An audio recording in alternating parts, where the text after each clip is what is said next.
संगमनेर शहरात दोन समाजातील तरुण तरुणीच्या प्रेम प्रकरणामुळे आज दुपारी काही काळ तणावपूर्ण वातावरण निर्माण झाले। एका समाजातील तरुणीचे संगमनेर शहरालगत असलेल्या एका गावातील तरुणासोबत प्रेमसंबंध होते।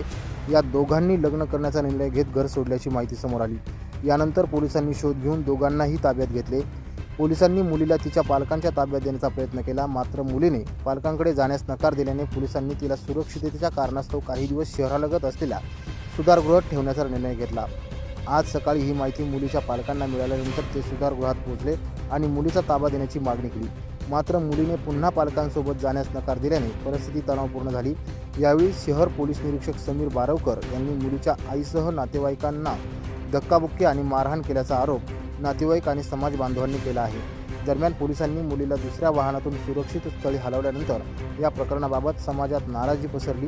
सुरुवातीला मोठा जमाव शहर पोलीस ठाण्यात जमा झाला, मात्र प्रकरणाची दखल घेतली जात नसल्याचा आरोप करत दुपारी 4 वाजेच्या सुमारास हा जमाव शहरातील 3 बत्ती चौकात जमा झाला आणि रस्ता रोको आंदोलन सुरू केले। या आंदोलनामुळे काही काळ वाहतुकीची मोठी कोंडी निर्माण झाली आणि परिसरात तणावाचे वातावरण निर्माण झाले। मारहाण केल्याचा आरोप असलेल्या पोलीस अधिकाऱ्यावर गुन्हा दाखल करण्याची मागणी आंदोलनकर्त्यांनी केली।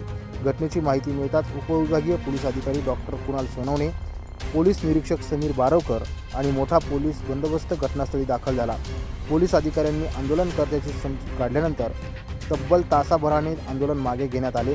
सध्या परिसरात पोलिसांचा कडेकोट बंदोबस्त ठेवण्यात आला असून परिस्थिती नियंत्रणात असल्याची माहिती पोलिसांकडून देण्यात आली आहे।